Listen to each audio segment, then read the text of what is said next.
आप सभी का आपके अपने YouTube चैनल पे बहुत बहुत स्वागत है। आइए आज आप सब सुनेंगे अधिक मास पुरुषोत्तम मास की अंतिम 30वें अध्याय की कथा। अब तक आपने पिछले अध्याय कथा को नहीं श्रवण किया हो तो आप हमारे चैनल पे जाकर के वहां से पिछले अध्यायों का कथा श्रवण कर सकते हैं। हिंदू धर्म में अधिक मास का बड़ा ही विशेष महत्व माना गया है। अधिक मास में भगवान श्री कृष्ण का पूजन करना, भगवान विष्णु का पूजन करना, भूमि पे शयन करना, जितने भी प्रकार के दान पुण्यों के कार्य किए जाए इसका कई गुना पुण्य फल माना गया है। वहीं पे अधिक मास में पाप कर्म किए जाते हैं तो उसका भी फल अधिक माना गया है। तो आइए आज आप सब सुनेंगे अधिक मास अंतिम अध्याय 30वें अध्याय की कथा।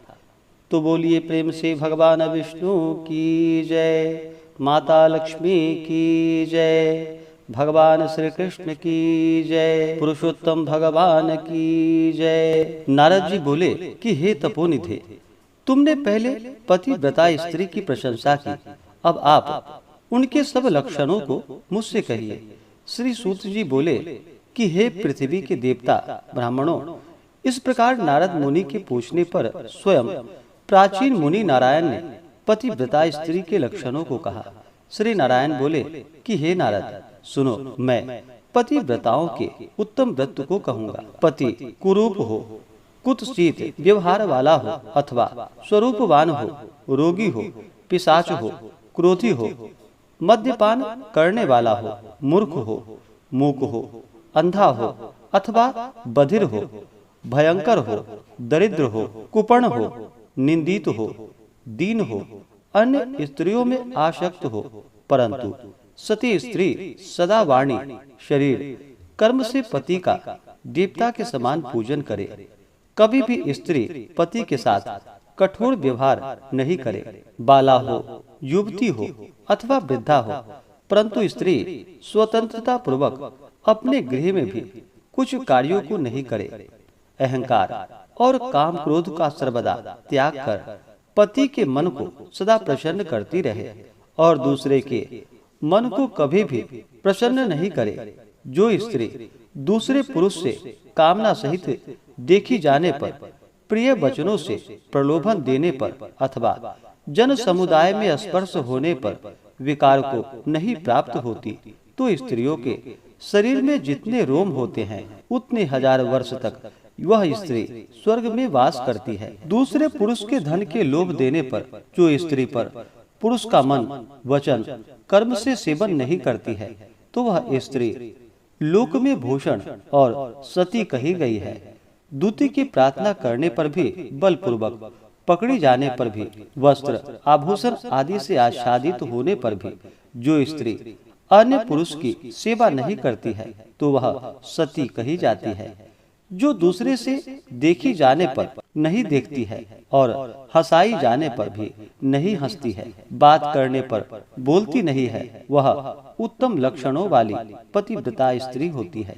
रूप यौवन से युक्त और गाने नाचने में होशियार होने पर भी अपने अनुरूप पुरुष को देखकर विकार को नहीं प्राप्त होती है, वह स्त्री सती है।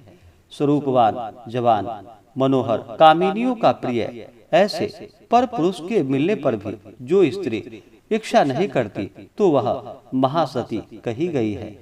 पतिव्रताओं को पति के सिवाय दूसरा देवता, मनुष्य, गंधर्व भी प्रिय नहीं होता। इसलिए स्त्री अपने पति का अप्रिय कभी नहीं करे। जो पति के भोजन करने पर भोजन करती है, दुखित होने पर दुखित होती है, प्रसन्न होने पर प्रसन्न होती है, परदेश जाने पर मैला वस्त्र को पहनती है, जो पति के सो जाने पर सोती है और पहले जागती है, पति के मरने पर अग्नि में प्रवेश करती है, जो दूसरे को चित्त से नहीं चाहती वह पतिव्रता स्त्री है। सास ससुर में भक्ति करती है और विशेष करके पति में भक्ति करती है, धर्म कार्य में अनुकूल रहती है, धन संचय में अनुकूल, गृह के कार्य में प्रतिदिन तत्पर रहने वाली है। खेत से, वन से, ग्राम से पति के आने पर स्त्री उठकर आसन और जल देकर प्रसन्न करे, नित्य प्रसन्न मुख रहे, समय पर भोजन देवे, भोजन करते समय कभी भी खराब वाणी नहीं कहे, गृह में प्रधान स्त्री सदा आसन, भोजन, दान, सम्मान, प्रिय भाषण में तत्पर रहे। गृह के खर्च के लिए स्वामी ने जो धन दिया है उससे घर के कार्य को करके बुद्धिपूर्वक कुछ बचा लेवे। दान के लिए दिए हुए धन से लोभ करके कुछ कोर कसर नहीं करे और बिना पति की आज्ञा से अपने बंधुओं को धन नहीं देवे। दूसरे के साथ बातचीत, असंतोष, दूसरे पुरुष के व्यापार की बातचीत, अत्यंत हंसना, अत्यंत रोष और क्रोध को पतिव्रता स्त्री छोड़ देवे। पति जिस वस्तु का पान नहीं करता है, जिस वस्तु को नहीं खाता है, जिस वस्तु का भोजन नहीं करता है, उन सब वस्तुओं का पतिव्रता स्त्री त्याग करे। तैल लगाना, स्नान, शरीर में उपटन लगाना, दांतों की शुद्धि पतिव्रता स्त्री पति की प्रसन्नता के लिए करे। हे मुने, त्रेता युग में स्त्रियों को प्रतिमास रजो दर्शन होता है। उस दिन से 3 दिन त्याग कर गृह कार्य के लिए शुद्ध होती है। प्रथम दिन चांडालिनी है, दूसरे दिन ब्रह्मघातिनी है, तीसरे दिन रजकी है, चतुर्थ दिन शुद्ध होती है। स्नान, शौच, गाना, रोदन, हंसना, सवारी पर चढ़ना, मालिश, स्त्रियों के साथ जुआ खेलना, चंदनादि लगाना, विशेष करके दिन में शयन, दातून करना, मानसिक अथवा वाचिक मैथुन करना, देवता का पूजन करना, देवताओं को नमस्कार, रस वाला स्त्री नहीं करे, रस वाला का स्पर्श और उसके साथ बातचीत नहीं करे, रस वाला 3 रात तक अपने मुख को नहीं दिखाए, जब तक शुद्धि स्नान नहीं करे तब तक अपने वचनों को नहीं सुनावे। रस वाला स्त्री स्नान कर दूसरे पुरुष को नहीं देखे, सूर्य नारायण को देखे, बाद पंचगव्य का पान करे। अपनी शुद्धि के लिए केवल पंचगव्य अथवा दूध का पान करे। श्रेष्ठ स्त्री कहे हुए नियम में स्थित रहे। यदि स्त्री गर्भवती हो जाए तो नियम में तत्पर रहे। वस्त्र, आभूषण, अलंकार आदि से अलंकृत रहे और पति के प्रिय करने में प्रयत्न पूर्वक तत्पर रहे। प्रसन्न मुख रहे, अपने धर्म में तत्पर रहे और शुद्ध रहे। अपनी रक्षा कर विभूषित रहे और वास्तु पूजन में तत्पर रहे। खराब स्त्रियों के साथ बातचीत न करे। सूप की हवा शरीर में नहीं लगे। मृत वस्सा आदि का संसर्ग, दूसरे के यहाँ भोजन गर्भवती स्त्री नहीं करे। भद्दी चीजों को नहीं देखे। भयंकर कथा को नहीं सुने। गरिष्ठ और अत्यंत उष्ण भोजन नहीं करे और अजीर्ण न हो ऐसा भोजन करे।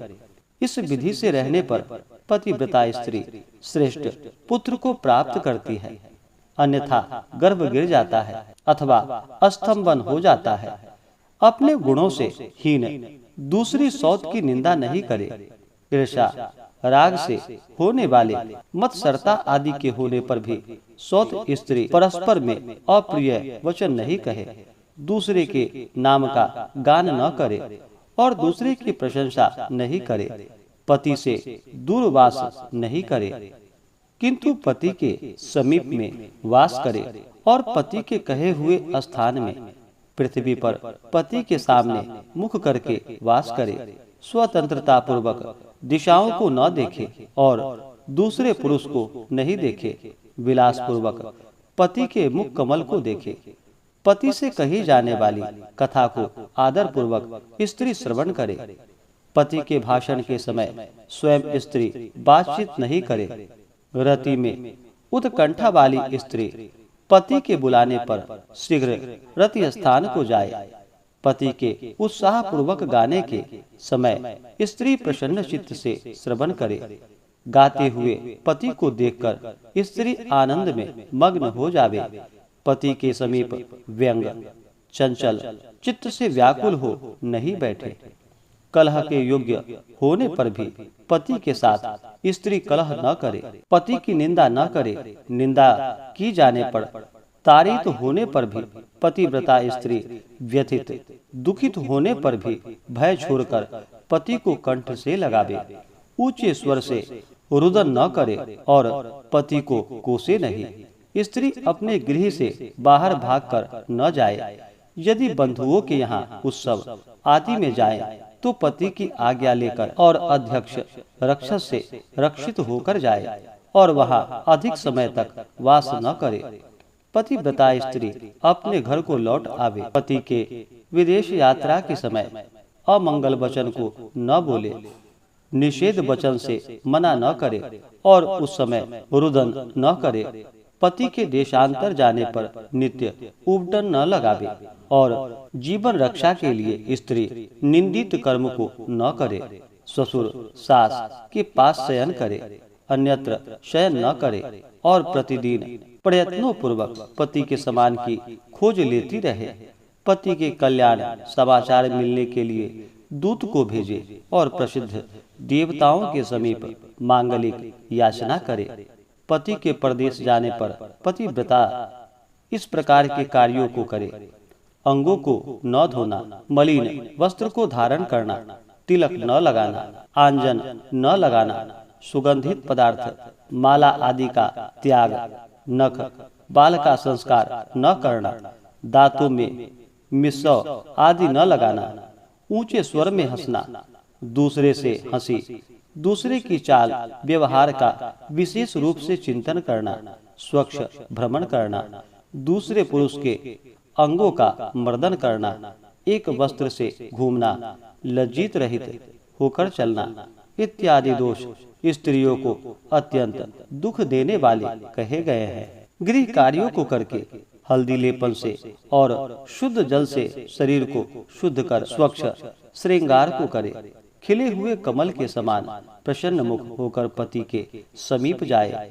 स्त्री के इस व्यवहार से युक्त और मन वचन शरीर से युक्त स्त्री पति से बुलाई जाने पर गृह के कार्यों को छोड़कर शीघ्र पति के पास जाए और कहे कि हे स्वामी, किस लिए बुलाया है, कृपा पूर्वक कहे। द्वार पर अधिक समय तक खड़ी न होवे, द्वार का सेवन न करे, स्वामी से मिली हुई चीजें दूसरे को कभी न देवे, पति के उच्छिष्ट मीठा अन्न फल आदि को यह महाप्रसाद है यह कहकर निरंतर प्रसन्न रहे, सुख से सोए, सुख से बैठे, स्वेच्छा से रमण करते हुए और आतुर कार्यों में पति को नहीं उठावे, अकेली कहीं न जाए, नग्न होकर स्नान न करे, पति से द्वेष करने वाली स्त्री को पतिव्रता न समझे, उखल मूसल झाड़ू पत्थर यंत्र देहली पर पतिव्रता कभी न बैठे, तीर्थ में स्नान की इच्छा करने वाली स्त्री पति के चरण रज को पीवे। स्त्री के लिए शंकर से भी अथवा विष्णु भगवान से भी अधिक पति ही कहा गया है। जो स्त्री पति का वचन न मानकर व्रत उपवास नियमों को करती है वह पति के आयुष्य का हरण करती है और मरने के बाद नरक को जाती है। किसी कार्य के लिए कहीं जाने पर जो स्त्री क्रोध कर पति के प्रति जवाब देती है वह ग्राम में कुतिया होती है और निर्जन वन में सियारनी होती है। स्त्रियों के लिए एक ही उत्तम नियम कहा गया है कि स्त्री सदा पति के चरणों का पूजन करे, भोजन करे। जो स्त्री पति का त्याग कर अकेली मिठाई खाती है वह वृक्ष के खोखड़े में सोने वाली क्रूर उलूकी होती है। जो स्त्री पति का त्याग कर अकेली एकांत में फिरती है वह ग्राम में सुकरी होती है। अपना अथवा अपनी विष्ठा को खाने वाली गोह होती है। जो स्त्री पति को हुंकार कर अप्रिय वचन बोलती है वह मुख अवश्य होती है। जो अपनी सौत के साथ सदा ईर्षा करती है वह दूसरे जन्म में दुर्गभा होती है। जो स्त्री पति की दृष्टि बचाकर किसी दूसरे पुरुष को देखती है वह कानी होती है अथवा विमुखी और कुरूपा होती है। जो स्त्री पति को बाहर से आया हुआ देखकर जल्दी से जल, आसन, तांबूल, व्यंजन, पैर को दबाना आदि अत्यंत प्रिय वचनों से पति की सेवा करती है वह स्त्री पतिव्रताओं में शिरोरत्न के समान पंडितों से कही गई है। पति देवता है पति गुरु है, पति धर्म तीर्थ व्रत है।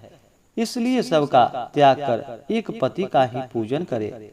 जिस तरह जीव से हीन देह क्षण भर में अशुचि हो जाता है, उसी प्रकार पति से हीन स्त्री अच्छी तरह स्नान करने पर भी सदा अपवित्र है।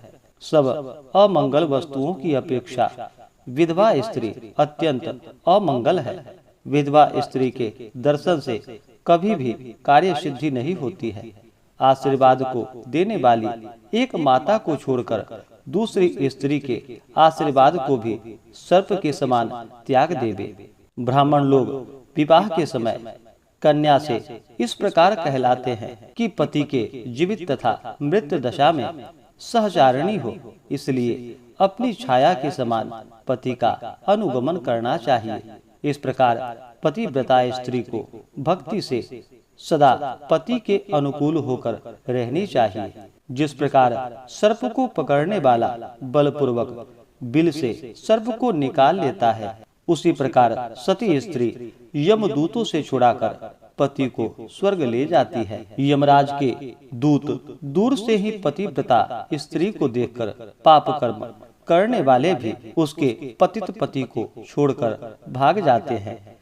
जितनी अपने शरीर में रोम की संख्या है, उतने 10 कोटि वर्ष पर्यंत पतिव्रता स्त्री पति के साथ रमण करती हुई स्वर्ग सुख को भोग करती है। दुष्ट व्यवहार वाली स्त्रियां शील का नाश कर दोनों कुलों को डुबो देती है और इस लोक में तथा परलोक में दुखित रहती है। यदि दैववश पति के पीछे पति का अनुगमन नहीं करती है, तो उस दशा में शील की रक्षा करनी चाहिए, क्योंकि शील को तोड़ने से नरकगामिनी होती है। स्त्री दोष से पिता और पति स्वर्ग से गिर जाते हैं। विधवा स्त्री का कबरी बंधन पति के बंधन के लिए होता है। विधवा स्त्री सर्वदा सिर के बालों को मुड़ा देवे। एक बार भोजन करे, कभी भी दूसरी बार भोजन नहीं करे। खाट पर सोने वाली विधवा स्त्री अपने पति को नीचे गिरा देती है। इसलिए पति के सुख के लिए पृथ्वी पर सोवे, अंगों में उपटन नहीं लगावे और तांबूल को न खाए। सुगंध का सेवन विधवा न करे। प्रतिदिन कुश तिल जल से पति का तर्पण करे और पति के पिता का तथा उसके पिता का नाम गोत्र कहकर तर्पण करे। सदा श्वेत वस्त्र धारण करे। ऐसा न करने से रौरव नरक को जाती है। इस प्रकार नियमों से युक्त जो भी नियमों का पालन करती है, वह विधवा स्त्री पतिव्रता है। श्री नारायण बोले, लोकों में तथा देवताओं में पति के समान कोई देवता नहीं है। जब पति प्रसन्न होते हैं तो समस्त मनोरथों को प्राप्त करती है। यदि पति कुपित होते हैं तो समस्त कामनाएं नष्ट हो जाती है। उस पति से संतान विविध प्रकार के भोग, शैया, आसन, अद्भुत प्रकार के भोजन, वस्त्र, माला, सुगंधित पदार्थ और इस लोक तथा स्वर्ग लोक में विविध प्रकार के यश प्राप्त होते हैं। इस प्रकार से श्री बृहन्नारदीय पुराणे पुरुषोत्तम मास महात्म्य कथा में 30वें अध्याय की कथा पूर्ण हुई।